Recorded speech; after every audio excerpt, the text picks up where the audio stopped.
Well, hey, we're here at Gunner's Firearms with Maggie again. Maggie, it's great to see you. It's great to see you, Mark. Welcome back, Internet. Absolutely. Welcome too. back. Yeah. Hey, this is going to be a fun video to make, but kind of a sad one in a weird way, because as you were getting the store open, we were just chatting, and something that when I mentioned it, you kind of were like, yeah, that thing, which is, I don't typically, if I'm out in the world, like at an event with other people, like a party, or if I'm traveling and I meet other people, I've gotten to the point where I won't tell them what I do. Like, I just straight up, they say, what do you do? And I'm like, oh, I just do stuff. What do you do? I switch the subject really quick. And it's not because I'm ashamed of what I do in any way, shape, or form. And I've grown to tell people this, like, because sometimes it'll come out that I make YouTube content and they say, hey, what's your channel? And I say, I'm not going to tell you. And the reason I'm not going to tell you is because you're going to judge me, especially if you go to places like Europe or New York City. And they say, no, I won't judge you. And then I say, okay, I'll trust this. And here's what I do. And immediately they shift into this very judgmental. Like, I've had people say, so you're into shooting children? It goes so sideways so fast. And even my wife, like, there's times we've been out with people and they'll say, what do you do for a living? And she'll squeeze my hand because she doesn't want to go down that path. It's unnecessary. And people, no matter, like, they can know you for hours and hours and treat you a certain way. And then it just shifts because they're so against it. It's polarizing. Polarizing, yeah. So as I said that too, you're like, oh, this thing. I get it. Yeah, it's tough. Absolutely get it. I have been in places and having a grand time in the company of wonderful people. And they seem to feel likewise, but as soon as the topic comes around to what's your day job, and I have become very apprehensive about telling people what I do for a living, especially in certain situations, because I know not everyone likes firearms, approves of firearms, or in some instances, maybe they have had some sort of trauma in their family history or background involving firearms, which makes it a very difficult topic for them. So my husband's family had some firearm trauma from a few generations ago, and nobody wants that. Nobody likes that, but it does make certain members of the family apprehensive, and words have been said, and then it makes me feel bad, and like, they're just like, oh, so you approve of this? And no, I don't approve. Yeah, I'm not pro-violence. I'm not pro-violence, but I am pro firearm. I'm pro power tools. Like, I'm pro cordless hole punchers. So I like guns, but I don't like telling people what I do, and I don't like the reaction that it elicits at all. I don't either. And I know a lot of people watching this video will say, well, I don't care what people think. And generally speaking, I kind of don't either. But there's no reason to go down a path. Like, if you're sitting there in a social situation and you can avoid going down a path, that's only going to lead to you having to defend yourself or arguments. I mean, it's going to make somebody feel bad. It's unnecessary. Yeah. And I think it's better, and I have grown to say this, as I say, well, I'm just not going to tell you.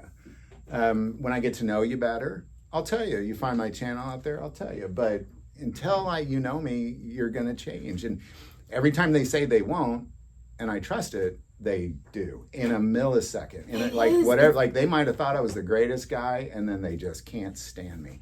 I've been called a bully. I've been called pro-violence. I've been, and I always back it up with, well, I like guns because it helps me to stop violence. That's the point of self-defense, is you can, if there's violence coming up on you, you can prevent it with equality.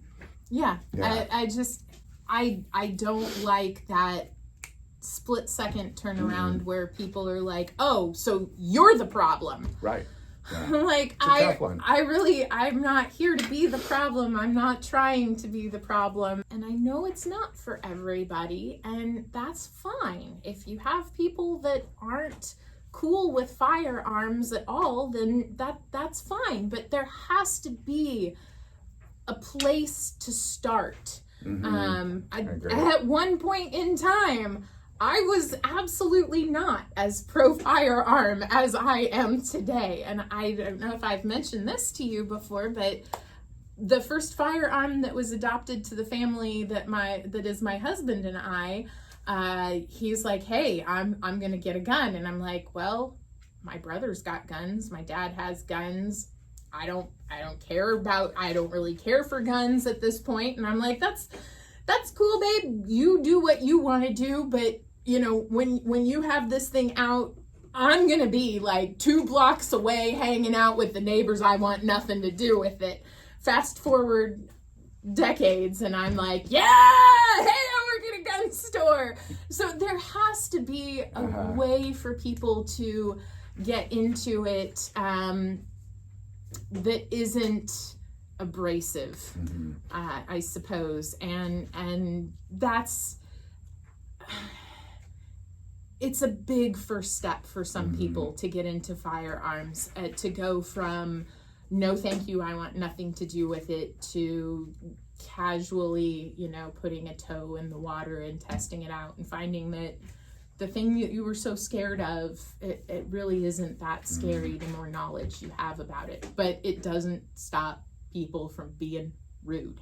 Absolutely. And I kind of, even as we were talking about this morning and even now, I kept thinking, like, is there anything that somebody could do that would make me go, oh, well, now I'm just going to be insulting towards you. And now I'm just going to, you know, make a lot of terrible assumptions about you.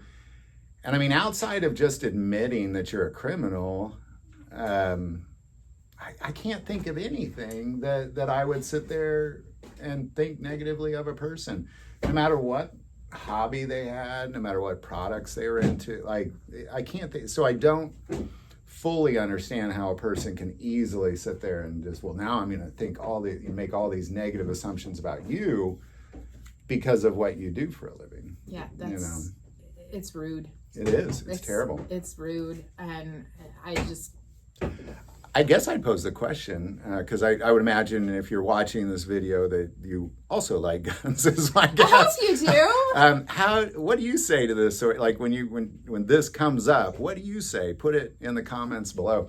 I'd also be curious what Brian says. Hey, boss man. What's up? So, have you ever dealt with, like, what? Come right here. Come here. There you go. Now you're in the shot. So, Brian. hey everybody. So, have you ever dealt with people that become rude or hostile towards you when you tell them what you do for a living? I openly tell people what I do for a living. No one's ever been rude or hostile. Really? Nice. Great. To be fair, Nice. this dude's If got they a ever judged me, so be it. I don't really, I do care a little bit, but at the same time, at the end of the day, I go home to my wife and children. I don't really care.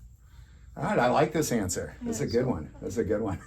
But I'm not a world traveler. I stay pretty close to the farm. So I don't really, there's a lot of like-minded people around here. So. Yeah. That's very true. That is very However, I do go to Southern California, San Diego a lot, and there's a lot of pro-gunners in Southern California. I've never had a problem there. So if I was going to have a problem, I would think it would have been there. Well, you have the military base that's right there. Yeah. So I think in certain areas where there's more of a military presence, you have a lot more people that are more tolerant of other people's beliefs and hobbies. So Well, and honestly, now that you went said to it, Palm Springs and I didn't have a problem. no problem there. yeah. Many people ask me what I Yeah, did of course, in Palm Springs. yeah, but to be fair, you weren't like, yay, pro guns the whole that's darn true. time. So There was plenty of people asked what we were doing and where we were from and what did you guys do what do you have to do for a living. So it kind of gets tempered by significant others, because we all have significant others that are not in the firearms industry at all. And in fact, your wife is in HR, your wife is in education, and my husband is in retail. So, I mean, we just kind of polar opposite sides of the spectrum and everything like that. So it kind of tempers. Well, and even as just listening to Brian talk, that because I thought, well, where have I experienced this at? And I really haven't experienced that much around here, to be honest. No. It's really when I go, because my family lives in Oregon and Washington. You can't say nothing around about guns there. New York City a lot. I won't say anything about there, or Europe. It's usually the very anti-gun places. Never been to any of those places. Yeah. These fellas are far more traveled than I am. I like this answer. I like Brian's answer. I think, because I feel like if it wasn't for my wife, like, honestly, because a lot of times the conversation will begin and she'll squeeze my hand. I can feel it, just like, don't go down this path, Mark, don't go down it. So I kind of pull back a little, and that's what's really got me doing it, honestly. But I like your answer better. So, well, guys, thank you for this. This is good stuff. I've grown a little bit in this video. So I really appreciate it. Brian, we always appreciate you taking the time. And Maggie, thank you so much. Well, thanks for being here, Mark. Absolutely. It's always good to have you. And until next time, bye, Internet from Gunners.